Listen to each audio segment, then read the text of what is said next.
This is TLV1.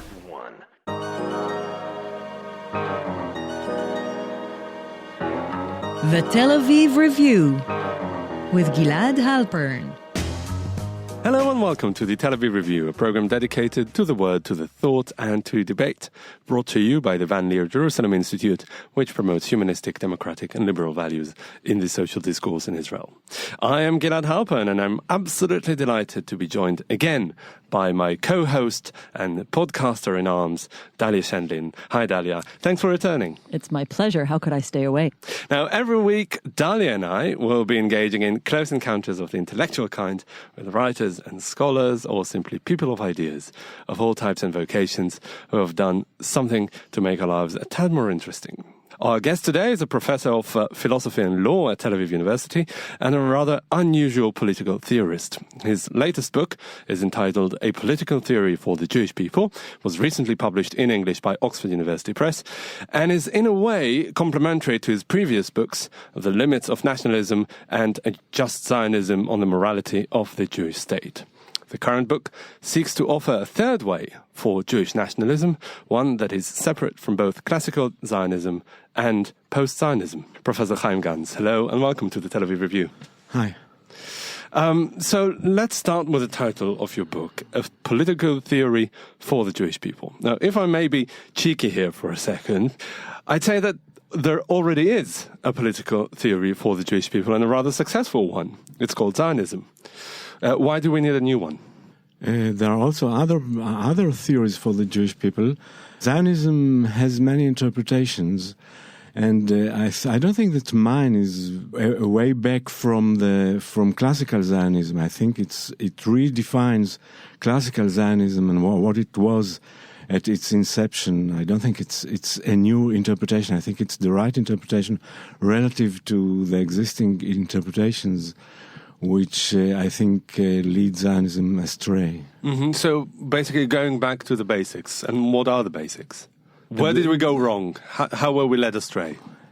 I think that Zionism started having a proprietary interpretation of the relationship between the Jewish people and the land of Israel in the 30s, after the beginnings of establishing a substantial Jewish community in Palestine. But at its beginning, it was a solution to the problem of the two problems of the Jews in 19th century Europe, after the failure of the emancipation, where the Jews had the two problems that Achad Ha'am has defined as one, the problem of Judaism, which is how to continue Judaism given the demise of religion as the cement of the Jews. And the second was the problem of the individual Jews, which we call the problem of the Jews as opposed to problem of Judaism, which were continuing being persecuted despite, after many centuries of being persecuted and despite the emancipation of the Jews because of the failure of the emancipation. And Zionism was one of the solutions for these two problems. The others were Bundism or going back to religion and staying as a religious. Zionism said a solution to these two problems, and then it looked for a place to realize it. It was a nationalist solution for the Jews as a world collective, for the Jews generally, and not just for Eastern European Jews. And what the justification of Zionism was then was, first of all, continuing Jewish existence and solving the problem of persecution, and then looking for a place. And the natural place was the place that was considered the homeland of the Jews by themselves and by the world at large. Mm-hmm. Palestine, they were identified with Palestine not only by themselves, but also by anti-Semites and non-anti-Semites. And therefore, Palestine was the right solution.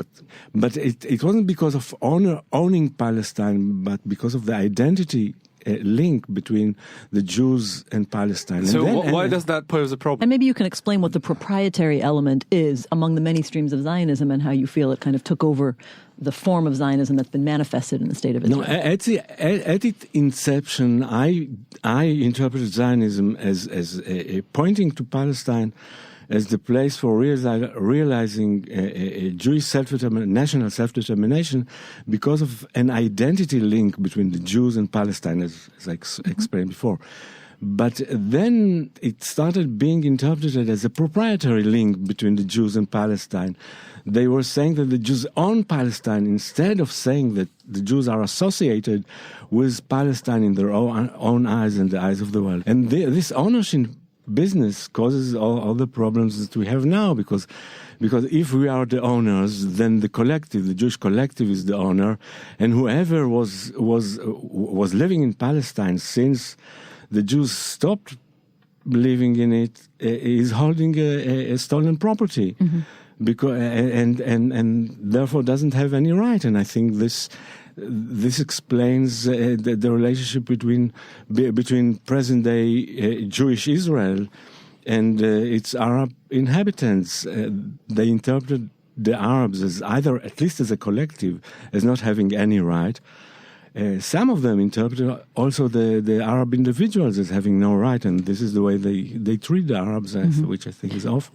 And you see that as the case, including in a sort of softer version that you call the hierarchical version, as opposed to the proprietary Zionism. Do you want to explain what that means, and what's the difference in terms of how the Jewish state, Israel, treats the Arab Palestinian minority in Israel? See, proprietary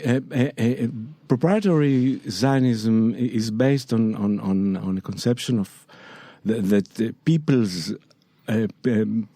own territories. And not on the concept of self-determination. The concept of self-determination, if they use it, just as a way of assisting the main argument, which is proprietary. Now, then comes the argument from national self-determination. The argument from national self-determination should be interpreted according to the right to self-determination. The right to self-determination is being interpreted by several academics in Israel as a right to privileges by one nation over other groups in the country, which I think is wrong, both scholarly speaking and morally, and especially morally speaking. Neither international law nor political theory interprets the right to national self-determination, at least of ethnic nations, not of civic nations, but of ethnic nations, not necessarily as a right to independent statehood. It interprets it as a right to some collective privileges in the country, such as territorial privileges and language privileges, then collective language rights, which immigrant groups do not have and homeland national groups have. The hierarchical Zionists are just interpreting the right to self-determination as a right to privileges, which I think to privilege of one homeland group over other homeland groups, which I think is wrong scholarly and morally. Right. Yeah. I think I just want to point out a very nice quote that you have here that says, "It cannot be assumed that the concept of self-determination means a hierarchy of homeland groups," which I found a very concise formulation. No, so I wanted to ask you, if your criticism is premised around the principle of Israel being presented as perhaps a primary and exclusively Jewish, by means of saying there are privileges accorded to the Jews by virtue of Israel being a Jewish state. Where does your criticism depart from the criticism that we hear from post-Zionists, which is essentially around the same issue? No, post-Zionists deny the right of the Jews for self-determination in Palestine. My view, and the one that I'm arguing for in my books, is that the Jews should have self-determination in Palestine. Israel should be a Jewish state in this sense of the word, that it will be the country in which the Jews exercise realize their right to self-determination. This doesn't mean that they themselves have collective national rights in Palestine. The Palestinians should also have collective national rights in Palestine, not only within two-state solution, but even within two-state solution in the smaller Israel, in the 1967 based borders. The Arab collectives should have collective national rights within it. Why do you think the scholars that promote the hierarchical version of Zionism hang on to the privileges that should be accorded to the Jews to this extent? And at the exclusion of collective rights specifically for the Palestinian Arab minority inside Israel? Why is it such a hot topic for them?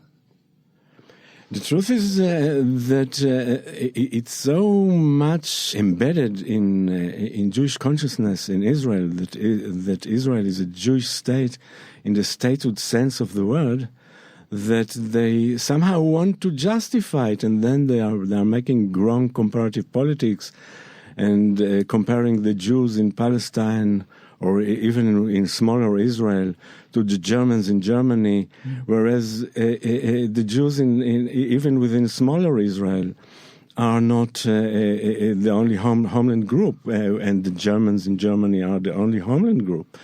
So the situation of the Jews in Israel should be compared to those of the Walloons and the Flemish, even though the Israeli Arabs within 67 Israel should have collective rights and should be constitutionally equal to the Jews, it wouldn't mean that they are politically equal, since the number of the Jews in Israel will enable the Jews to be the dominant group, and in this sense, Israel should continue to be a Jewish state. But how exactly, if it's not the state of the Jews, but the state of all its citizens, how will it remain a Jewish state? It's if you want to call it the state of all its citizens, call it. But all states of all their citizens have some groups that have their culture being the culture of the public space. And Israel will continue to have Hebrew culture as the culture of the public space within the 67 Israel, because the Jews are 80%. The Arabs would have a public presence, but only in 20% because they are constituting only 20% of the population. Let me ask you a question on the level of nationalism and political theory more broadly. I mean, I think many of us who follow nationalist dynamics wonder, when you have a minority group within a dominant culture, and that minority group is sort of encouraged to embrace and even constitutionally embrace its separate identity, does that lead to freer expression and better integration, or does it also encourage more separatism and possibly even secessionist tendencies, as we see in some other conflicts? I think it changes for one place to another. I don't think that this kind of question has a general right answer for all cases. Yeah. And what do you see as the likely outcome here in the case, in a future where the Arab-Palestinian minority here has collective rights? Are you not worried that it might lead to greater nationalism on their part and greater separatism, which is something we haven't really seen inside Israel, where the Palestinian minority tends to want to be more integrated? I think that if justice is being made to the Palestinians in a two-state solution, where they have a state where they are the dominant in a Palestinian state, and then the Arab minority in Israel, the 20% minority in Israel, would have this assurance that justice has been made, I believe that it will contribute to their integration and to peacefulness. Yeah. And you shouldn't ignore the fact that economically and politically the Jews are stronger than the Palestinians and the Arabs. Because of that, they will have economic reasons to integrate. And if justice will be made, and on the other hand, their Arab culture will not suffer from any danger because of their huge presence in the area. So I think that it will lead to better integration. So in some way, this version of Zionism is interdependent on the establishment of a Palestinian state side by side, a two-state solution. Egalitarian Zionism could hold also for a one-state solution, where the two nations have equal political and constitutional status. But I think that a better solution practically would be a two-state solution in which each of the nations is dominant in one of the countries. Mm-hmm. And in this sense, Israel will continue to be a Jewish state. Yeah. My question to you is why it hasn't happened yet. Perhaps the theory that you propose here, going back to the basics, looks good on paper. The early theorists of Zionism promoted it. But then when the theory met practice, we've ended up where we are today, where the proprietary and hierarchical versions of Zionism are really the bedrock of Zionism as we know it today. And the manifestation, we should say. Exactly. Yeah, that's a better word, absolutely. And, I mean, we cannot ignore the elephant in the room, which is the occupation that's been going on for 50 years and marks perhaps even a bigger departure from the principles that you outline here.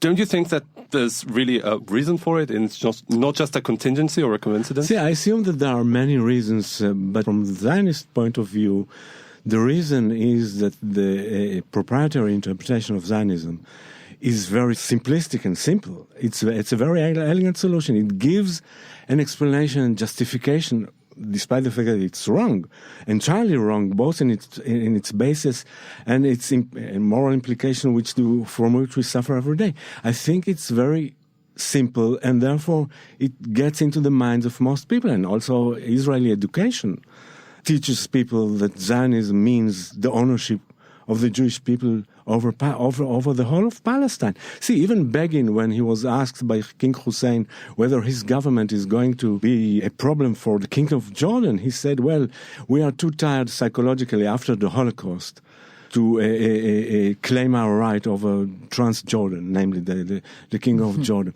So the problem wasn't a problem of principle for Begin. The Jews own also Transjordan, but the problem was psychological weakness of the will. Mm-hmm.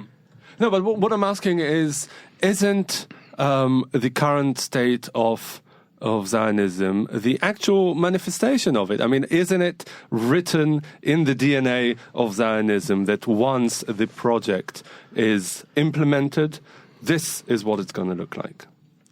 Well, if it will look like that, it would mean a violation of human rights on a daily basis on a mass scale. Whether it's in the DNA, I don't know. I don't know how you define DNA of political movements. It is true that since the 70s, this is what Zionism as a historical movement is. But I don't think these are the origins of Zionism as a political idea. It sounds like you see the proprietary version as having somehow become a dominant version, or even like a hostile takeover or some sort of takeover of the many streams of Zionism. Is that fair? Yes, sure. And it seems to me that, maybe if you can go zooming out a little bit for the sort of raison d'etre for your book, it seems to me in a way that you're trying to create or emphasize a version of Zionism that is sort of pliable enough, broad and flexible enough to include many different communities. You say in the beginning, I'm reaching out to any kind of, Jew in Israel, outside of Israel, left, right, including those who don't even want to be identified by their Judaism. Even to Arabs in a way. Even to Arabs in a way. Are you trying to sort of regenerate a version of Zionism that fits modern day norms in a way that the old norms out of which Zionism originally grew can no longer, really work for us today?